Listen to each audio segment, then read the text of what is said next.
लिन Zhao cafeteria में खड़ा था, शांति से एक छोटी सी चाय पीते हुए सब कुछ देख रहा था। आसपास बातचीत और कॉफी मशीन की आवाज़ों के बीच टीवी होस्ट की आवाज़ गूंज रही थी। वैज्ञानिकों ने चेतावनी दी कि ध्रुवीय बर्फ बहुत तेजी से पिघल रही है। सैटेलाइट तस्वीरों ने दिखाया कि सिर्फ 72 घंटे में बर्फ का 30% हिस्सा गायब हो गया था। ये इंसानियत के इतिहास में कभी नहीं हुआ था। लेकिन उसके पास खड़ा एक बिजनेसमैन हंसते हुए बोला कि ये सब बस एक और क्लाइमेट चेंज का झूठा डर है। आजकल रिपोर्टर बस व्यूज के लिए कुछ भी कह देते हैं। पास में बैठी एक लड़की कॉफी चलाते हुए कहती है कि हाँ, सही बात है। 2012 में माया कैलेंडर वाली बात थी। फिर 2017 में एक उल्का जो ना जाने कितने किलोमीटर दूर से गुजरा। हर बार कोई ना कोई आपदा आने वाली होती थी, लेकिन हकीकत में सब कुछ झूठ ही निकलता था। सिर्फ टाइम बदलता है। लेकिन लिन झाओ जो उनके पीछे बैठा था, उसने कॉफी कप को कसकर पकड़ लिया, क्योंकि वो यादों में डूब रहा था। लेकिन वो यादें उसके अतीत की नहीं थीं, बल्कि उस भविष्य की थीं जो वो पहले ही देख चुका था। एक ऐसा भविष्य जहां ये सब हंसने वाले चेहरे चीखते और डर के मारे कांपते थे। वो ज्यादा कुछ बोले बिना सिर्फ इतना कहता है कि उन्हें सतर्क रहना चाहिए। दुनिया उनकी सोच से भी तेज बर्बाद हो सकती है। बिजनेसमैन आंखें घुमाकर सोचता है कि ये लड़का सच में बेवकूफ है। वहीं एक और औरत चश्मा नीचे करके पूछती है, क्या वो सच में इस अपोकलिप्स वाली बातों पर यकीन करता है? और कहती है कि उसकी मासूमियत वाकई में क्यूट है। लेकिन तभी हमारा नायक उन यादों में चला जाता है जब पहली बार शंघाई की गलियों में पानी भर गया था। इमारतें बाढ़ में गिरने लगी थीं और पहली किंग लेवल मॉन्स्टर गहराई से निकल कर आई थी। उस विशालकाय जीव की छाया ने पूरे फाइनेंशियल डिस्ट्रिक्ट को ढक लिया था। हर तरफ चीखें और ऊंचाई पर पहुंचने की कोशिश में पागलपन सा फैल गया था। पूरी दुनिया में नमक और डर का स्वाद भर गया था। फिर वो खुद से कहता है कि मजाक की बात है, लोग उसे मासूम कहते हैं। वो उठता है, कॉफी के पास कुछ पैसे छोड़ता है और कहता है कि अब वो जा रहा है। वो औरत जो शायद सोचती है कि उसने उसे बुरा लगा दिया, पूछती है क्या वो नाराज हो गया है और इतनी जल्दी कहाँ जा रहा है। लेकिन वो सिर्फ इतना कहता है कि उसे अपने अपार्टमेंट जाना है, कुछ तैयारियां करनी हैं। उत्सुक औरत मुस्कुराते हुए पूछती है कि वो कहाँ रहता है। तभी वो जवाब देता है, पैलेस 104 में। औरत की आंखें चमक उठती हैं, क्योंकि वो इलाके की सबसे बड़ी और सबसे लग्जरी बिल्डिंग थी। वो तुरंत अपना सामान उठाती है और कहती है कि वो इंटीरियर डिजाइनर है और इतना आलीशान घर अंदर से देखने को मिले तो कितना शानदार रहेगा। लेकिन लिन झाओ सिर्फ अपना सिर हिला देता है और कहता है कि घर दिखाने से ज्यादा जरूरी काम है। फिर उसे अलविदा कहकर चला जाता है। बाहर निकलकर वो ऊपर आसमान की ओर देखता है। शंघाई का नीला और साफ आसमान दिख रहा था। आने वाली तबाही का कोई निशान नहीं था। उस वक्त वहां मौजूद कोई भी इंसान ये सोच भी नहीं सकता था कि थोड़ी ही देर में क्या होने वाला है। 2 साल की सर्वाइवल भरी जिंदगी, साओ किंग की गद्दारी और ईविल जी के हाथों उसकी मौत, ये सब अभी होना बाकी था। लेकिन उसकी यादों में सब पहले से दर्ज था और इस बार वो तैयार था।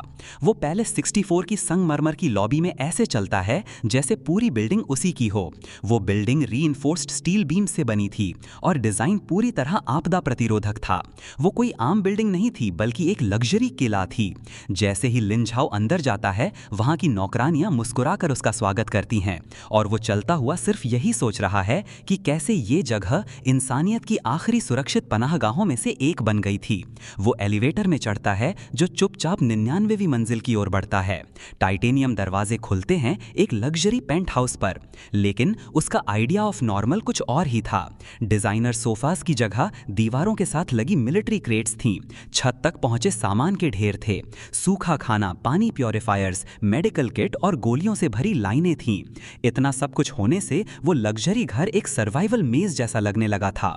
लिन झाओ हल्की मुस्कान के साथ कहता है कि इस बार बदला बहुत प्रिसाइज होगा और इसके बाद हमें 3 हफ्ते पहले का वक्त दिखता है, जहां वो अचानक पसीने में भीगा हुआ उठता है। सीने पर हाथ रखकर सोचता है कि हुआ क्या था। उसे याद है कि वो बस बेहोश हुआ था। लेकिन इससे पहले कि वो कुछ समझ पाए, एक छोटी सी सिस्टम विंडो उसके सामने आ जाती है। ये सिस्टम सिर्फ उसी को दिख रहा था, सर्वाइवर्स सी ऑफ टैलेंट्स का सिस्टम। और इससे पहले कि वो समझे ये है क्या, पहली एबिलिटी उसे मिल जाती है, टेक्नोपैथी टैलेंट। वो सोचता है ये क्या है।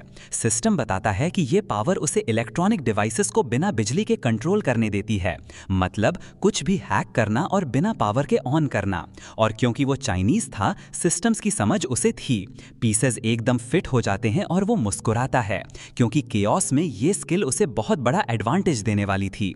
फिर उसका फोन तारीख दिखाता है, ठीक 1 महीना पहले की, जब फ्लड अपोकलिप्स शुरू होने वाला था, और वो 1 सेकंड भी बर्बाद नहीं करता। दोपहर से पहले ही उस लड़के ने दर्जनों बैंक अकाउंट्स बना लिए थे और जहां जहां संभव था हर जगह से लोन ले लिया था। उसने सिर्फ अपने नाम से ही नहीं बल्कि अपनी फ्यूचर गर्लफ्रेंड शियाओ किंग के नाम से भी लोन ले लिया था, वही लड़की जिसने आने वाले समय में उसे धोखा देना था। पैसे तेजी से आए और जल्दी ही उसके पास इतना हो गया कि वो अपना आर्सेनल बनाना शुरू कर सके। लेकिन समस्या तब आई जब वो घर से बाहर निकला और उसे वही लोग मिल गए जो उसे बाद में बिट्रे करने वाले थे। शियाओ किंग पहले से बाहर खड़ी थी, हाथ बांधे, चेहरे पर गुस्सा। उसके साथ उसका भाई शुओ जेन था, बिल्कुल एक वॉचडॉग की तरह। नकली चिंता के साथ शियाओ पूछती है कि वो कहाँ जा रहा है। हमारे लड़के ने जैसे ही उन दोनों को देखा, उसके अंदर की सारी मेमोरीज ताज़ा हो गईं। उसने खुद को 2 साल आगे देखा, उस समय जब बाढ़ आ चुकी थी, राक्षस शहर पर हावी हो चुके थे और लगभग सब कुछ तबाह हो गया था। एक दिन जब पानी थोड़ा कम हुआ, लिन झाओ सामान की तलाश में बाहर निकला था। रास्ते में उसका फोन बजा और शुओ जेन की आवाज आई। वो कह रहा था कि कुछ लोग अपार्टमेंट में घुस गए हैं और उसका सामान चुरा रहे हैं, उसे तुरंत वापस आना होगा। वो दौड़कर घर लौटता है, लेकिन जैसे ही दरवाजा खोलता है, किसी ने पीछे से उसकी गर्दन पर वार कर दिया। उसकी आंखों के सामने अंधेरा छाने लगता है और आखिरी पल में वो थोड़ा सा घूम कर देख पाता है कि माओ जी और शुओ जेन हंस रहे हैं और पास खड़ी शियाओ किंग सब चुपचाप देख रही है। उसकी ठंडी आंखें साफ बताती हैं कि वो भी इस सब में शामिल थी। याद खत्म होती है और वो वापस वर्तमान में लौट आता है। सामने वही 2 चेहरे हैं जो भविष्य में उसे धोखा देंगे। शियाओ किंग फिर पूछती है कि क्या चल रहा है और क्यों उसे अचानक इतने सारे मैसेजेस मिल रहे हैं जिनमें कहा जा रहा है कि कोई उसके नाम से लोन्स ले रहा है। लिन झाओ शांत रहता है और कहता है कि लगता है उसका अकाउंट हैक हो गया है, शायद किसी को उनकी जानकारी मिल गई है और अब वो बैंक जा रहा है सब ठीक करवाने। तभी शुओ जेन गुस्से से चिल्लाता है और लिन झाओ की कॉलर पकड़ लेता है। कहता है कि वो झूठ बोल रहा है, क्या वो सच में सोचता है कि वो इतने बेवकूफ हैं, और कहता है कि जब तक सब साफ नहीं होता वो उसे कहीं नहीं जाने देगा। लेकिन तभी बिना किसी चेतावनी के उसे एक जोरदार मुक्का मुंह पर पड़ता है। इतनी परफेक्ट प्रिसिजन थी जैसे सर्वाइवल के दिनों में सीखी गई हो। शुओ जेन जमीन पर गिर जाता है बेहोश। शियाओ किंग चीखती है और पूछती है कि लिन झाओ पागल हो गया है, लेकिन वो कोड ठीक करता है और कहता है कि अगर वो यही सोचती है कि ये पागलपन है तो उसे तैयार हो जाना चाहिए, क्योंकि उसे नहीं पता ये दुनिया कितनी पागल होने वाली है। फिर वो मुड़ता है और चला जाता है। शियाओ किंग अपने भाई के पास घुटनों के बल बैठी रह जाती है। हमारा लड़का पहली बस पकड़ता है और शहर के कोने पर एक आधे टूटे फूटे बिल्डिंग की ओर निकल पड़ता है। बाहर से देखने में ये जगह एकदम अबैंडन्ड लगती है, उखड़ी हुई पेंट, डस्टी खिड़कियां और आसपास कोई इंसान नहीं। लेकिन वो दरवाजे पर जाता है, 3 बार दस्तक देता है, रुकता है, फिर 2 बार और दस्तक देता है। उसे ब्लैक मार्केट तक कैसे पहुंचना है ये वो अच्छे से जानता था। दरवाजा थोड़ा सा खुलता है और अंदर से कोई सिर्फ कोड पूछता है। लिन कहता है कि उसने एज़्योर ड्रैगन देखा है। ये सुनते ही दरवाजा पूरी तरह खुल जाता है। अंदर दीवारों पर हथियार लगे हुए थे, लेकिन हमारा लड़का ध्यान खींचना नहीं चाहता, क्योंकि अभी वो नया नया लौटा है। वो एक सिंपल रिलायबल साइलेंस्ड पिस्टल उठाता है, लोन से मिले पैसों से भुगतान करता है और चुपचाप उसे अपनी कोट में रख लेता है। इसके बाद वो एक लग्जरी रियल एस्टेट एजेंसी पहुंचता है जहां कांच की दीवारें थीं। वहां के ब्रोकर को तब झटका लगता है जब लिन झाओ कहता है कि वो अपना अपार्टमेंट तुरंत बेचना चाहता है। ऑफर था मार्केट वैल्यू से 25% कम।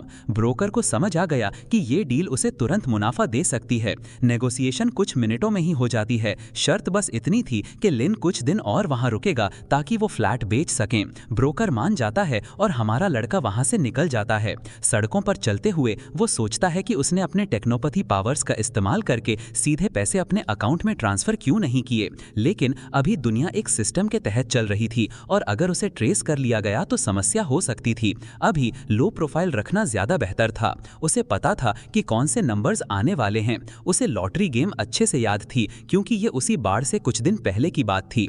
वो सीधे एक लॉटरी दुकान पर जाता है, एक्सट्रीम कॉन्फिडेंस के साथ टिकट भरता है। क्लर्क को थोड़ा अजीब लगता है लेकिन कुछ नहीं कहता। रास्ते में उसे महसूस होता है कि कोई उसे दूर से देख रहा है।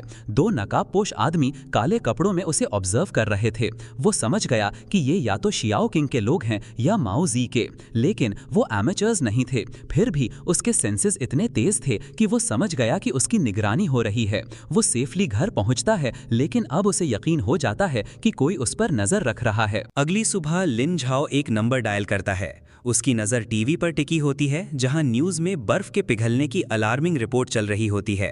जैसे ही कॉल कनेक्ट होती है, वो कहता है कि उसे जिंगलिंग स्ट्रीट पर एक स्टोरेज यूनिट चाहिए, वो वाला जो पैलेस 104 के पास है, और आज ही चाहिए।